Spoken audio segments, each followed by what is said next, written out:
when we were talking about doing a session about supported decision-making agreements that would be accessible to everyone, that everybody could relate to in the context of advocacy, this idea of safe networks came up.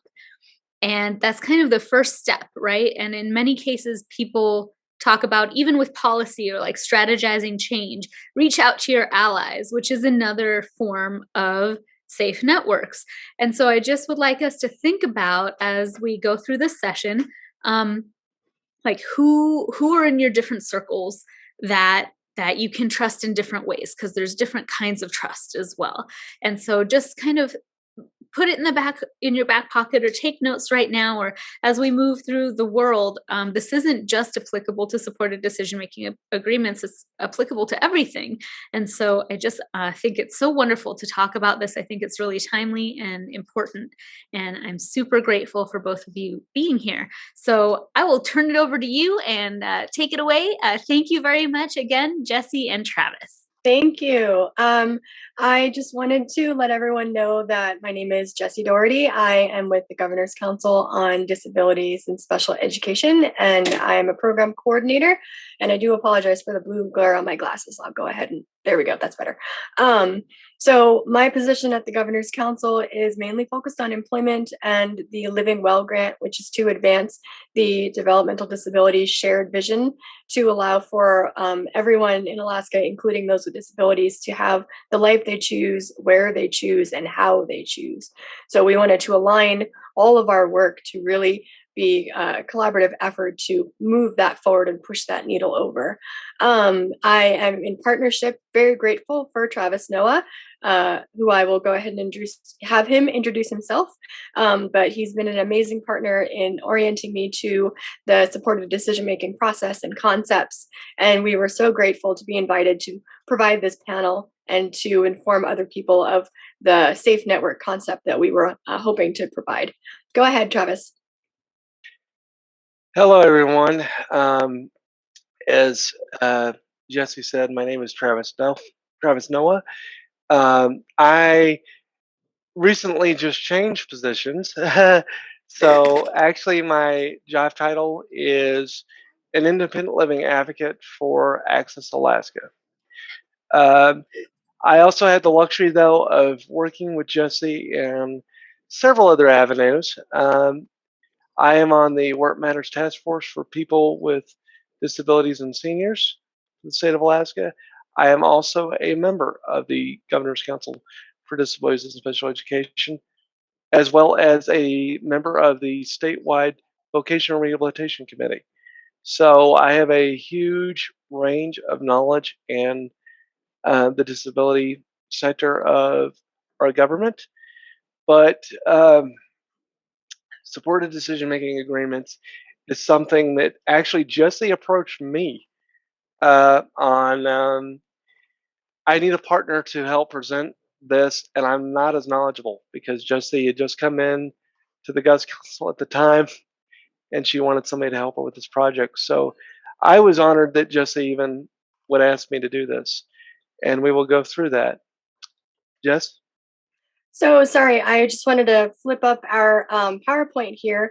And what the facilitator did say, the Who is Your Safe Network is really the aim of our full kind of presentation. And we're hoping to make it interactive for the individuals who are attending as well. What we wanted to do, though, was first kind of provide that broad, really important foundation for what people know about supported decision-making agreements, because we know what it is because we work with it all the time, but we recognize that perhaps you guys in the audience may not know. So I just put our first slide up here, and I'm going to hit the arrow key and hope it moves forward. And it's thinking about it. Let's try click. Hey, clicking works. So Travis and I had a couple of great ideas on how we wanted to kind of format this, and what we thought through was kind of this Q&A coffee chat kind of concept, right? So I'll be asking questions to Travis, and then the audience can chime in as well. But Travis really is our foremost supported decision-making agreement partner. He's got everything up in here, and I'm definitely learning from him as the process is continuing to go through. Our first question that we wanted to really delve into is, have you ever considered what it would be like to have someone have total control over your life? And then we wanted to ask the audience if you've had experience with the definitions of a legal guardian, a conservatorship, and a power of attorney here in Alaska. And you may be able to use your emojis. I believe you'll be able to use your emojis, or just raise your hand if you have experience with that. But I did want to go ahead and open this. Have you ever considered what it would be like to have someone have total control of your life question to Travis, seeing as you do have that lived experience?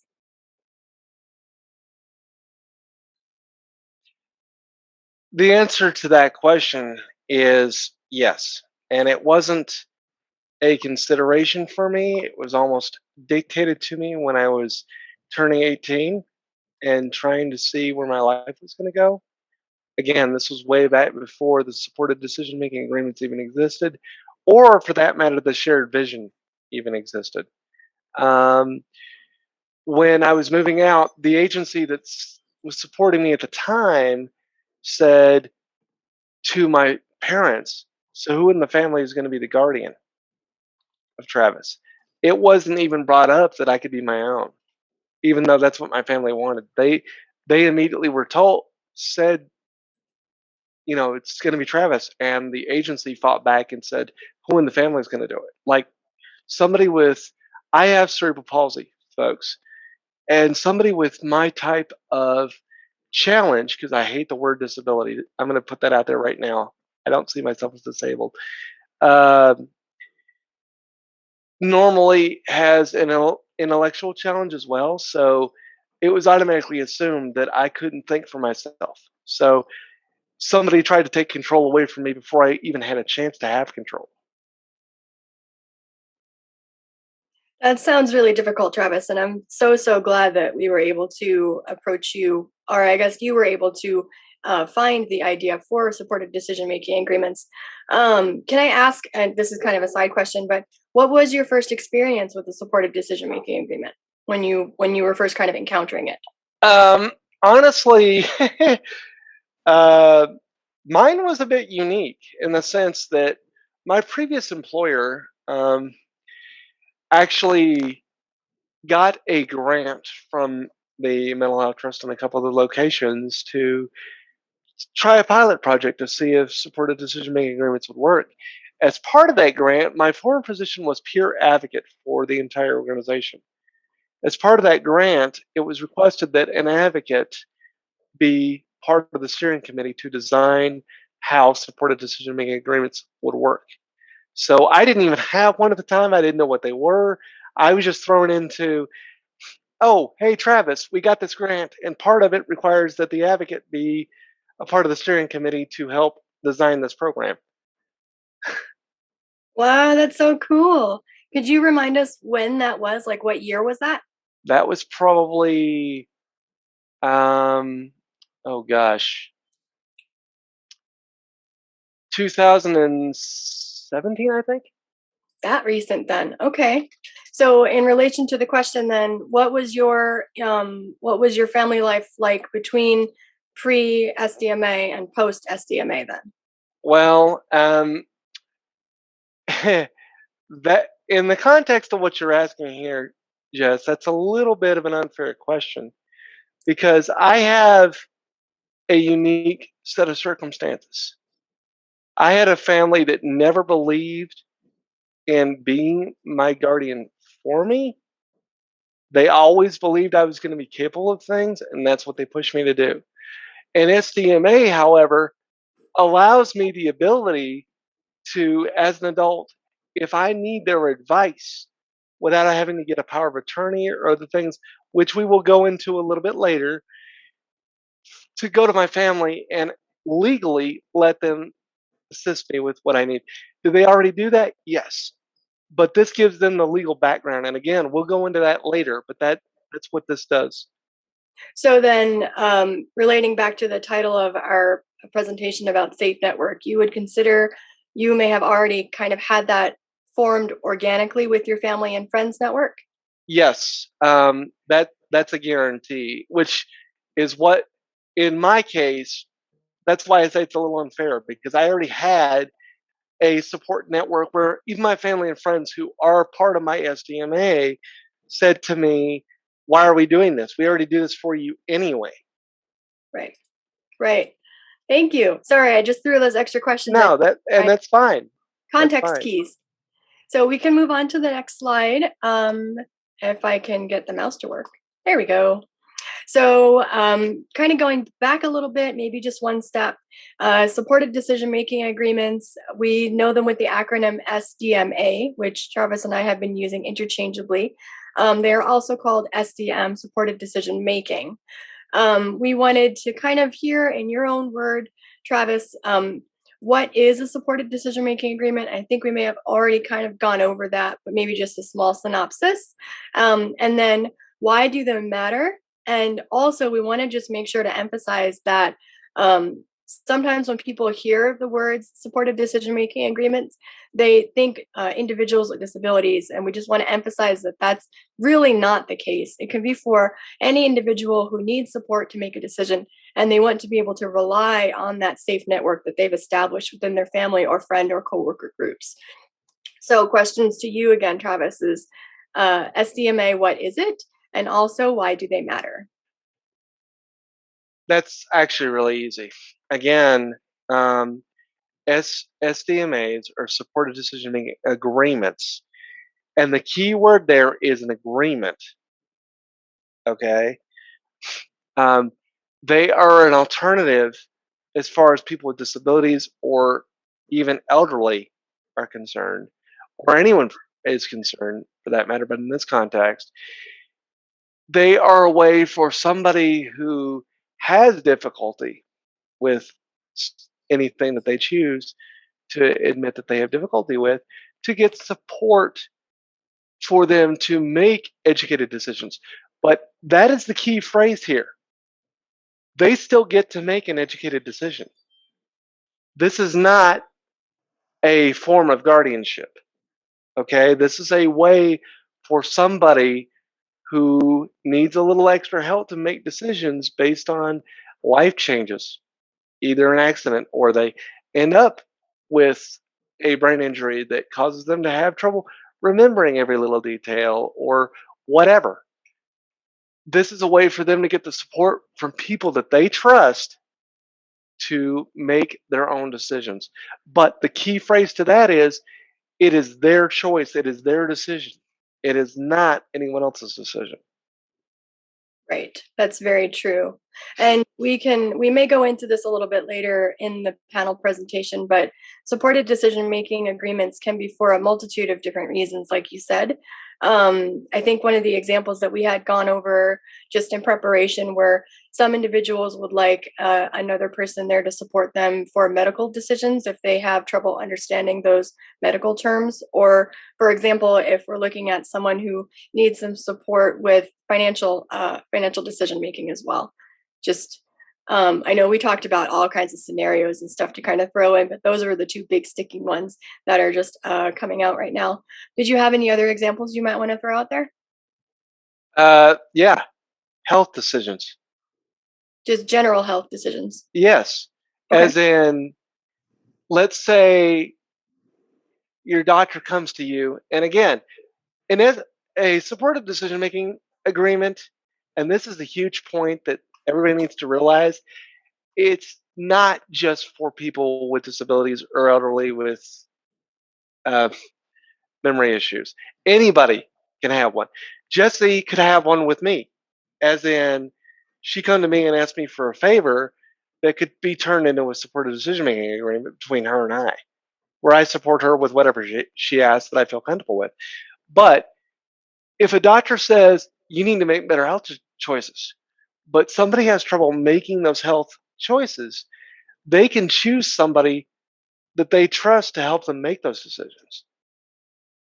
And that can be on the agreement. It doesn't have to be certain things. It could just be general health decisions. It could be finances. It could be, what do I buy where? That's a good point too. Yes. I'm going to stop sharing my video really quick because I have unstable internet. We'll see if that fixes it. Travis, can you still hear me? Yes. Okay, thank you. Thank you for those additional examples. I think it's really good to keep in mind how broad SDMAs could be applied within an individual's life. We can move on to our next slide, which is how does a staff or an important person to the individual determine an SDMA conversation would be a good idea? Wow. At least from my perspective, that has to be done rather delicately. Because I would recommend that a staff that does this, they have to really know the person that they're trying to approach and really know a way to explain what they're suggesting. Because again, a supported decision making agreement doesn't work unless the person chooses it.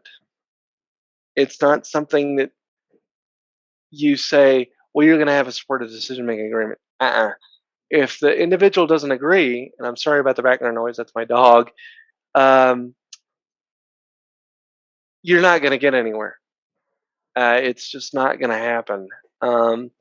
So it really is, hey, I think you could do more for yourself, would be an example.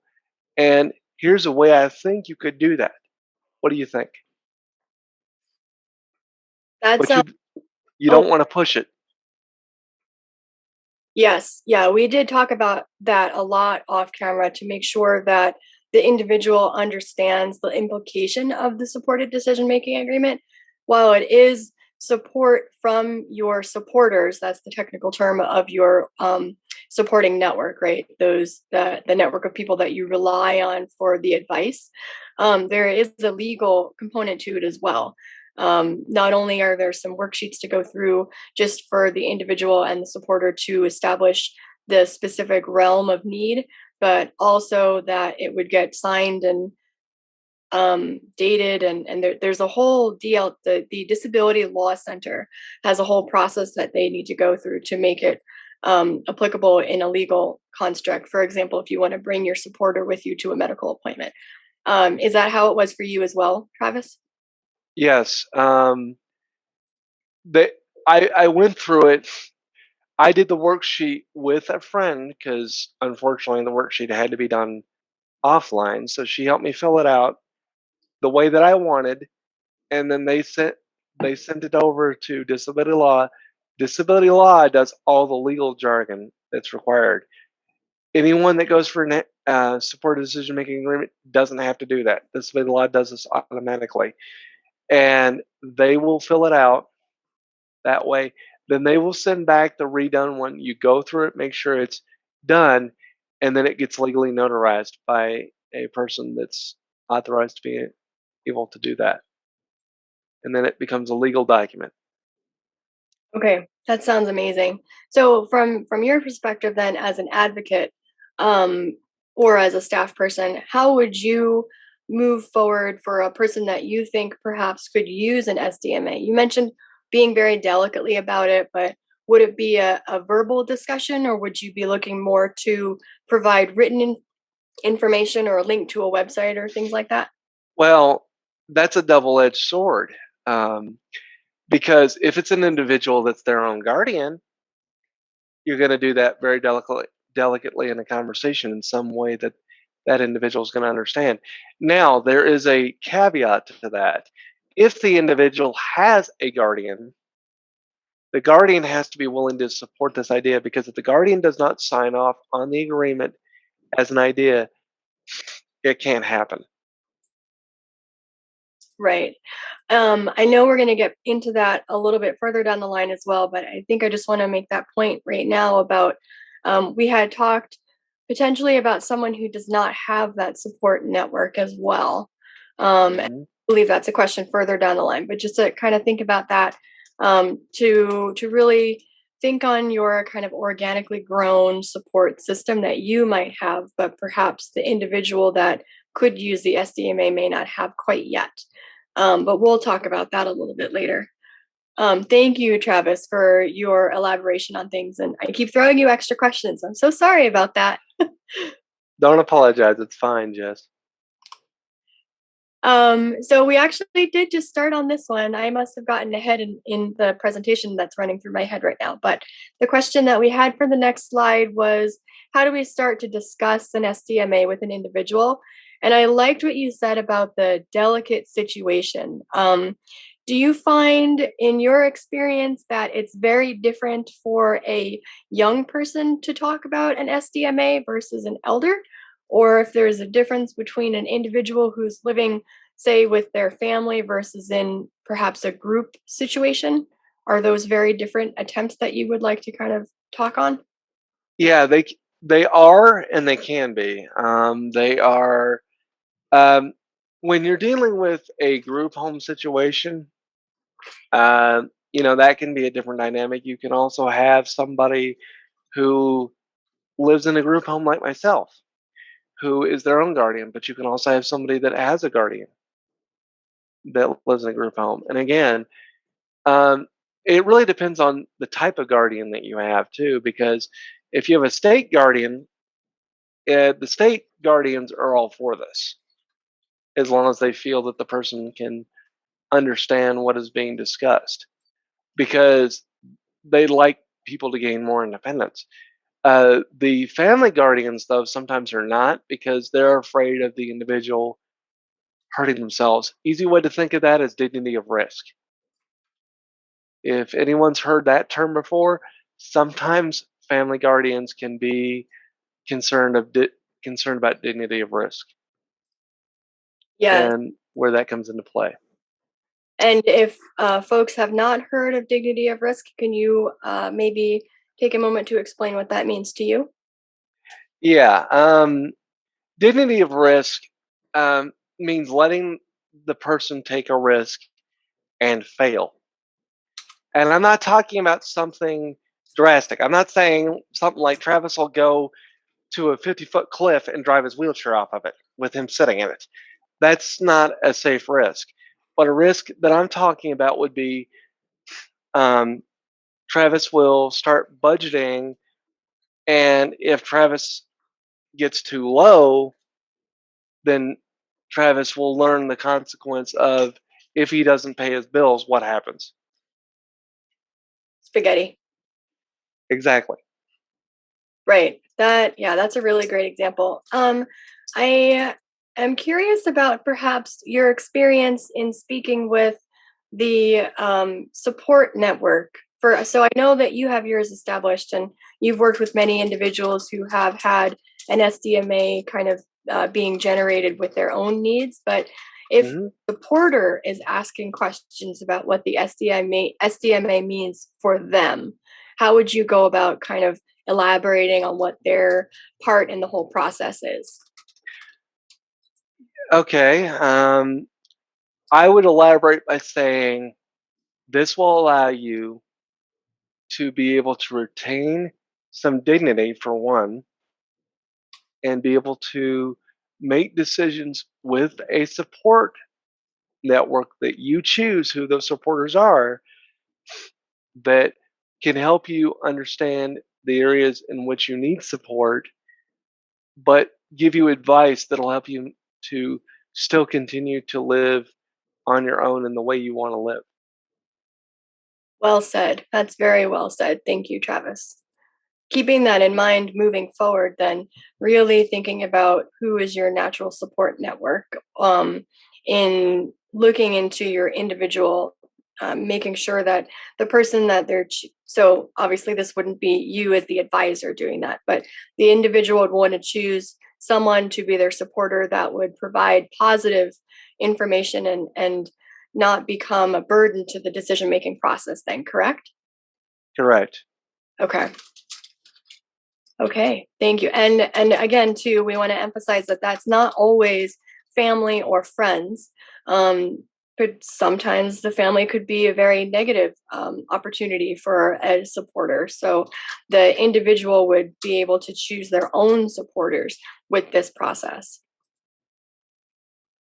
We talked a lot off camera. I have part of our presentation is just running through my head. So I'll go ahead and go to the next slide. I see you smiling, Travis. Thank you. If I can find my mouse, there it is.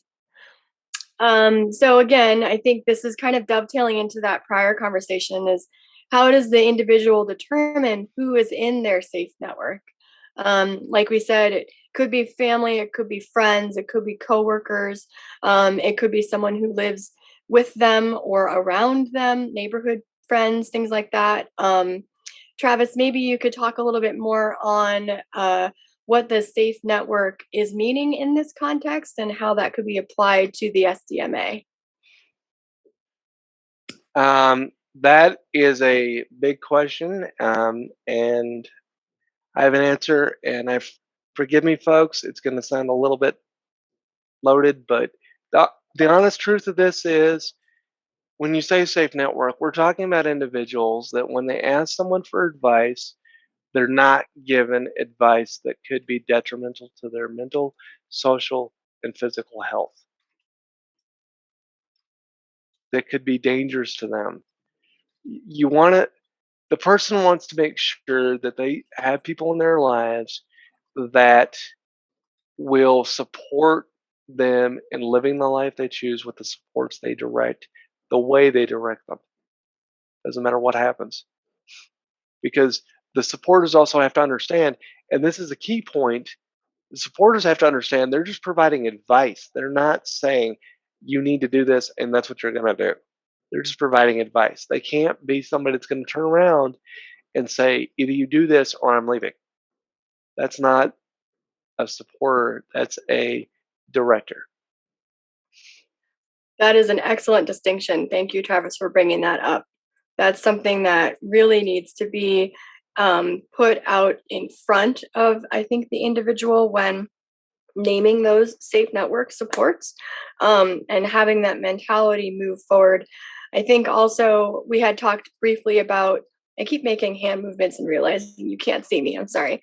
But we keep talking about how the individual, it's their their innate responsibility to be able to um, want to do their supported decision making, right? So like they want to be able to make those decisions and be empowered to do so with their safe network. They're kind of in the wings if they have questions that they want to throw past them.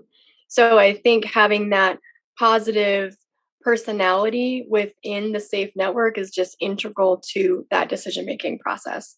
Otherwise, like you said, you would have a director as opposed to a supporter in a supported decision making agreement. And that is probably no better than guardianship almost. Is that kind of where you were going with that? Yes, that is exactly where I was going with that. One of the other key points, and I'm going to back up just a little bit, but this falls in with the network point. You're going to run into individuals that at some point aren't going to know what a safe network is because, yeah, they have friends, they have family, they know other people that even aren't that close to them that they think might fit. But you might want to help the individual figure out what their safe network is and how to build that. And nobody, Jesse or me, cannot tell you the design of that, what that should look like, because for each person, it's going to look drastically different. But Right. anytime you set up an SDMA for somebody, support decision making agreement, anyone that's assisting should be able to help guide if the individual asks. But if the individual does not ask, don't suggest.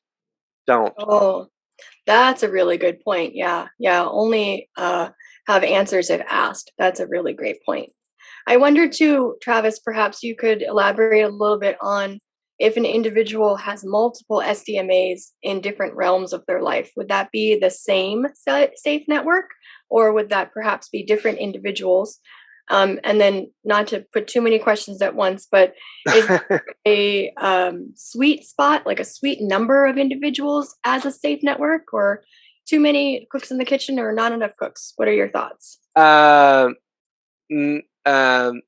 no to both of these questions in a way, because like with my supported decision making agreement, as I don't want to use myself as an example here, mine is only for medical.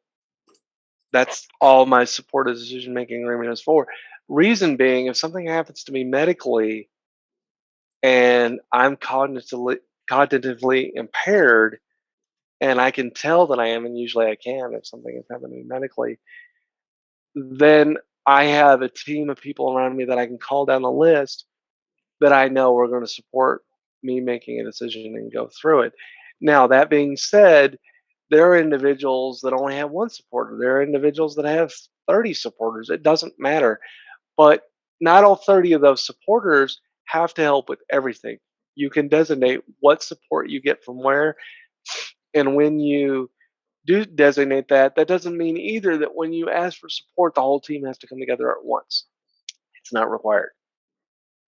Okay, good. So that doesn't put a delay in any kind of decision-making process then. Nope, Okay. not a one.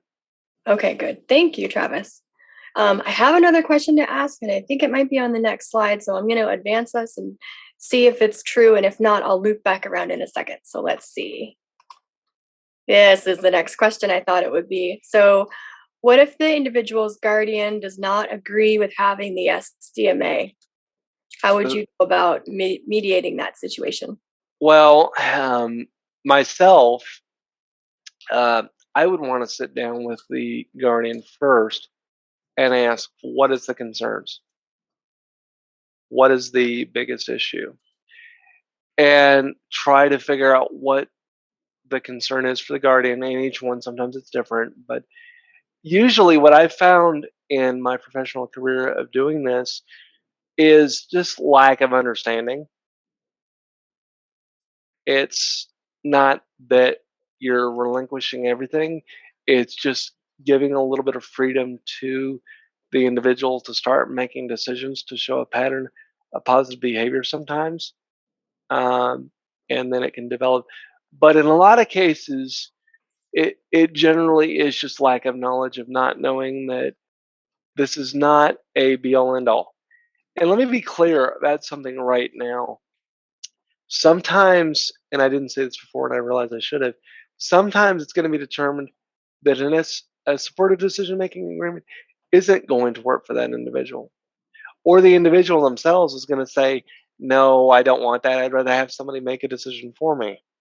Totally. That's okay too. This is not a be all end all that has to be done. Yeah, that's really true. We did talk a lot about that in preparation. Making sure that the individual, like we said before, they understand their responsibility in the supported decision making agreement, in identifying those supporters, and then coming to a decision with the advice of, but not direction of, those supporters. I might jump ahead just to ask, for example, if the individual does not like what the supporter has put forward as advice, I believe we talked about amending the SDMA, that process. I don't think it's very difficult, but maybe you could just go into that a little bit really quickly. Well, one, it's not difficult, but two, I think I know where you're headed with this question, Jesse. One, I'm going to reiterate every person that's a part of this person's support network is just giving advice. The individual does not have to take it. If it gets to where that person is combative with the individual they're supposed to be supporting, that individual or the individual that is supporting that person can say, I don't want to do this anymore and back out of it. And they can easily change it. And then the Disability Law Center, once you designate, or even if you don't designate, can rewrite it up without that person being a part of your agreement if you so choose. Thank you. I think that would be why it's some serious reflection on your network in order to choose the individuals that you would want to be your supporter as well. You're not going to just put, Joe from down the block to be part of them. Yeah. And just to give an example, sometimes those are not going to be negative reasons to leave a person. Sometimes, and I have had this happen with an individual that I used to work with, one of their supporters moved clear across the country, and that is allowed for that person to be a supporter, but the person that was the supporter felt like they would not be able to provide adequate support, so they chose not to be a part of that agreement anymore, not because they didn't want to be, but they were clear across the country, and they just didn't think it would be fair to that individual. That was very, very cognizant of them to realize, I think, with time change and other responsibilities, that they wouldn't be able to have the full time to devote to being that type of support to the individual. I appreciate that they took that into account when they did depart the state. Hmm. So our next slide is we're looking into youth transition to adulthood, thinking about how the SDMA may work in conjunction with that kind of transitory period.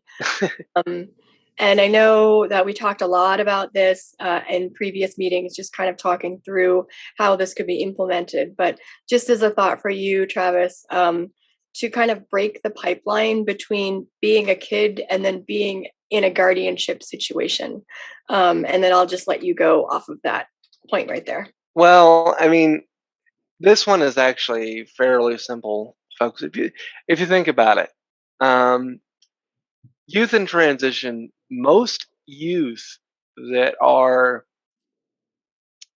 in need of some sort of support network that are within the um, disability realm of the world generally have, not all, but most of them generally have what's called a personalized education plan. And the downside to that is, at least in my experience, I'm going to be clear, in my experience only that I've seen in my career and in my personal life, is that once the kid is aging out of the school system really urges the parents or the guardian to stay the guardian because they, the urge of society in general is just protect the individual that's vulnerable. Protect, protect, protect, protect. And this is an alternative that if you can bring that into the youth system and say, look, as this person's aging out, instead of being a guardianship, this might be a good alternative. Let's at least discuss it at the table. At least the family, the individual, or whoever knows that there is options. And if you're looking at the state level, in the state's the guardian of the individual, then the state knows, oh, hey, based on the track record of this individual being at school, they might be a good candidate for this. But again, the individual has to choose to be a part of the process. If they don't, then they don't want it. That's very true. Yeah. I have seen both sides of that coin in my work here at the council and some prior positions. I'm wondering, Travis, maybe you could speak a little bit to when in the youth and transition process this might be best broached. I know I know that's a big question, and I do apologize for throwing that at you. But thinking about like getting students involved in directing their own IEPs, those individual education plans, perhaps might be a good time to gauge the responsibility level or maybe the ability of the individual to want to have the SDMA, um, or just throwing it out there as a possibility in the future.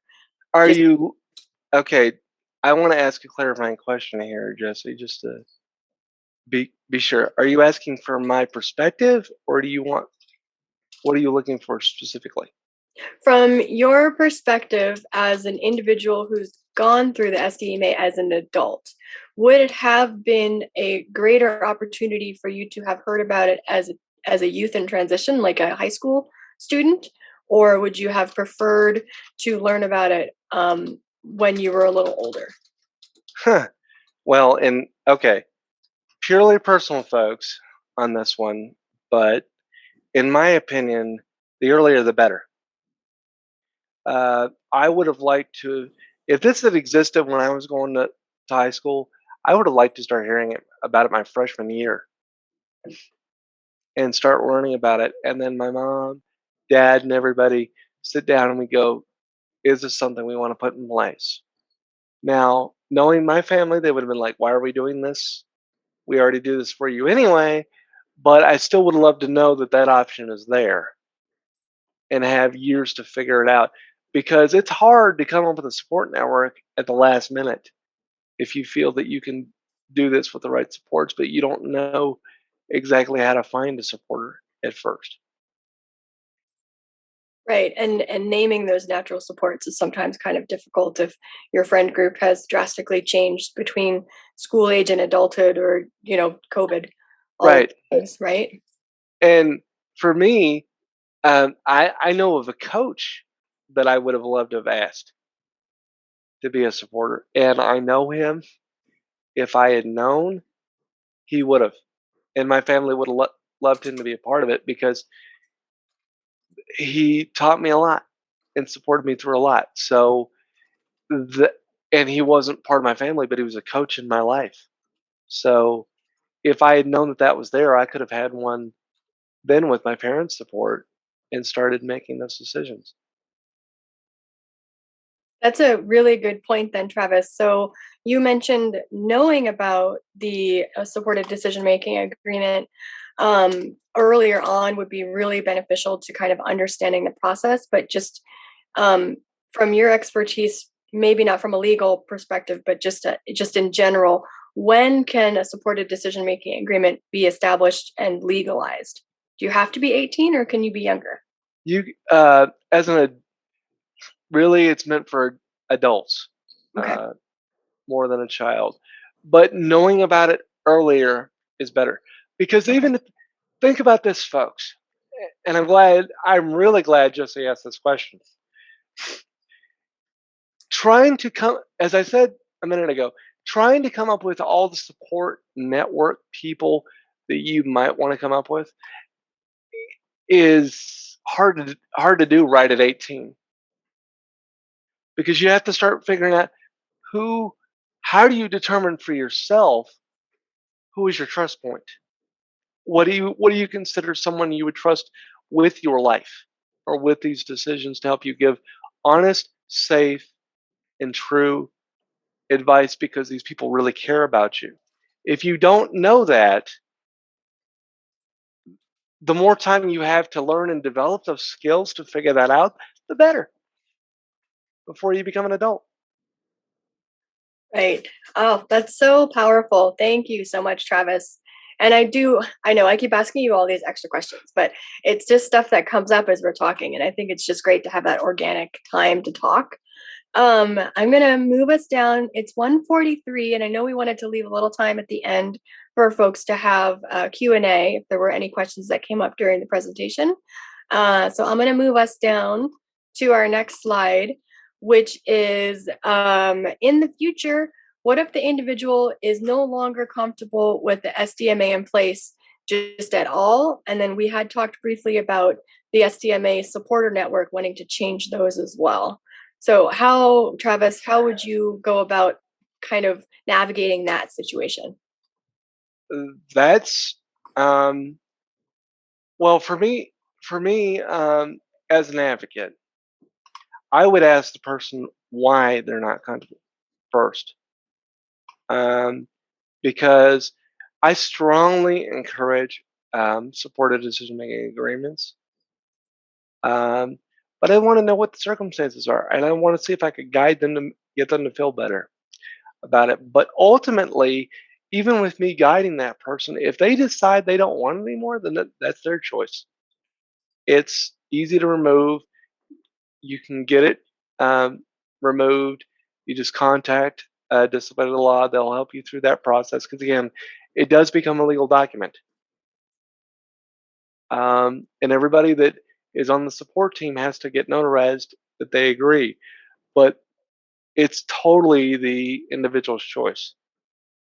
But I would really uh, encourage that. Now, if a supporter says, I don't want to do this anymore, it's the same thing. They just notify the individual. The individual comes up with another supporter, or maybe they decide they don't want that support anymore, but they let um, someone know that can help them make the change, and then that gets sent to disability law, and they disability law rewrites it with the changes they've requested.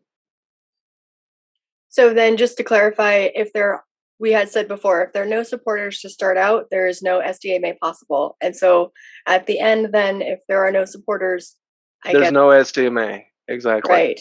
So if an individual then is kind of at that little bit of a brick wall, right, where they want to continue an SDMA, then they would need to look into their network of individual supports to kind of nominate a new one to be added to the list. If they want the supports in the area that person they had vacated. If Okay. they feel like they don't need that support anymore, they can leave that off. But if they want to continue receiving support in the area, they need to nominate somebody. Now, I would encourage, just from my perspective, if that individual does not know how to best research that, contact your other supporters for other parts and say, I need support in this area. Does somebody else feel comfortable? Or can you help me figure out how to figure out a good supporter for that area that's still left? Because they might know somebody that would fit within their network that they can't think of. That's a really good point too, that the supportive network can also help you to expand out into other areas as well. Now, I had a thought and I didn't write it down, so I will have to think about it. I'm sorry. Let me move on to our next slide, which is, we were going to show a short portion of the video if we wanted to go ahead and do that, or perhaps we can open the floor to questions from the audience if anybody has any questions. I personally would like to see if anybody has any questions. If not, and if they do, I'd love to answer those. And we will make sure that you guys get all the information for this video on the stuff that gets sent out. But if there's not, we can play the video. But I'd like to see if there's any questions first. I have a question. As someone who hasn't gone through this process, it's my understanding that guardians can get paid to be a guardian. And for some people, that's kind of an incentive. And I know that for some people's experiences, that could contribute to kind of abuse of that power. For supported decision-making agreements, is there any kind of compensation part of it, or is it all voluntary? It's all volunteer, every ounce of it. That's why it's a support network. And it's not something else. Because the minute you get into a paid portion, then it becomes a service and not supports in this context. That's a really good sticking point, though. Thank you for the question. I think that's something to keep in mind. Just the difference between the guardianship and a couple of those other kind of ad lib is not the correct phrase, but there are a couple of different kind of guardians, but not quite, that are all gradient within the support system. I did remember my question, Travis, if I could ask you another one. Of course, Jesse, what's up? So in your experience, would you consider a supported decision-making agreement a stepping stone to greater independence? Yes. There are individuals that have been told their entire life that they can't do something, that they're not capable.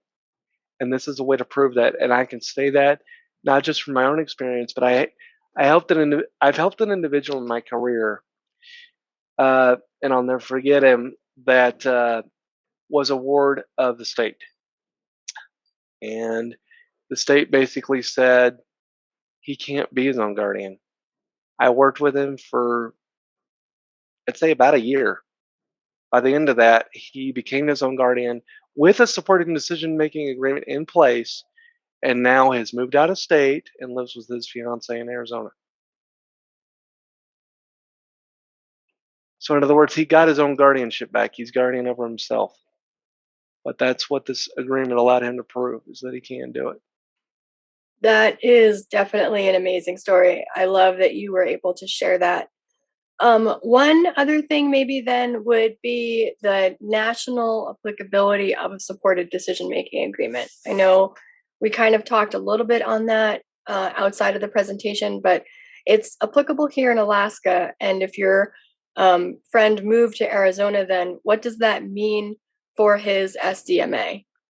The SDMA it's transferable. I mean, the supporters that are supporting him there live in Arizona, and they are, before he even moved, they agreed to be a part of his support network, even when he moved. So he's he's got the support he needs. He's been doing really good. He checks in with me on occasion, still has advice. I'm not legally on the support network, but I'm someone he trusts, and he just goes about his business now. Does he feel he needs that agreement? No, but he has it if it's necessary.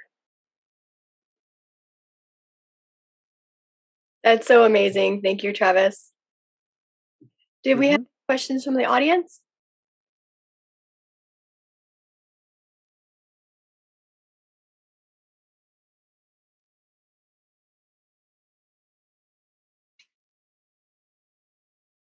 Well, if we have any questions a little bit later, we can pause the video. But Travis, you had wanted me to share a specific part of the video here that you had recorded. Maybe you could do just a brief introduction of the video itself, and then I will navigate us to the minutes that we were looking at sharing. Yeah, folks, I'm gonna tap myself on the shoulder a little bit here, but I do a YouTube channel called Hope on Wheels, and um, supportive decision making agreements are so important to me because they're a huge stepping stone for people with disabilities and individuals with um, other types of challenges of any type, or even individuals that aren't. That I did a video, golly, probably about 2 years ago now, with a friend of mine named Rick Benjamin, narrating, or uh, being our moderator, asking us questions, and my friend Elisa Tornberg, where we talked about how SDMAs work. And this video does go into more depth.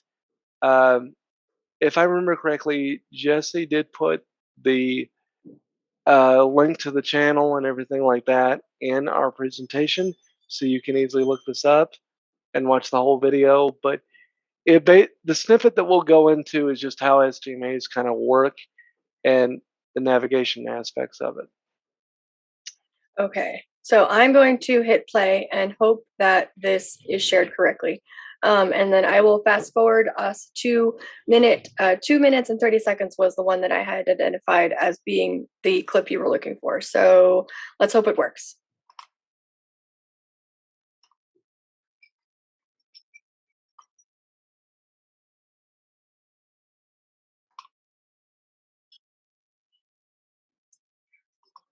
So Travis, could you hear that on your side? No. Okay, sorry. Let me stop share, and then I will reshare again with the other option enabled and hope that that does it. So let's try this one more time and hit. Question for you then. If you already have a So do you hear that? You're good. Okay. group of people that you trust, why do you need to have an agreement? Tell us about that in your experience. Okay, I'm going to back this up a little bit too. One of the reasons that having an agreement can be beneficial is for someone like myself who is fully cognitive, which is a common question that I get. The reason that I have it is so that if something happens to me where my cognitive function drops, friends and family that I've chosen can have access to my medical information to help me make a decision. Something that I wanted to mention, though, to just clarify, Elisa mentioned a team. A team is a good thing for people to have of supporters, but I have met one or two people that have done these agreements, but they've done them only with one person. They don't want more than one person involved in any decision that's made. So while Elisa is correct, most people have a team that do this. You don't have to have a team in order to do it. You can have just one or two people. Okay, that helps. Thanks. All right, Elisa, once you have... So Travis, I think that was the clip you were mentioning. Did I get that right? Yes. So the whole video is about 25 minutes long, and it is really, really great. It contains lots of information about supportive decision-making agreements, and it's kind of similar to what we did just today, just this really casual fact-finding mission just between folks who are friends at a table and wanted to just make sure that we had a discussion that was beneficial to anybody who could watch it. It's in plain language for accessibility, and I do believe that closed captioning is available if it's enabled on the YouTube channel. And I will make sure that the link is included in the notes as well. But yeah, Travis, I think that may have covered everything. I think we made really good time. I think we hit all the high points. Good job. Thank you. I just want to thank you both again for your willingness to share about this. We had someone in the chat that said that they thought it was really useful and are really interested in seeing the replay later. And so they also mentioned that it's late in the UK, so they are in from Europe to learn about this. So thank you so much for making that available, because I know it's not available in all places. And so being able to take this idea and share those seeds so they can sprout in other areas is really cool. So thank you both so much. Thank you.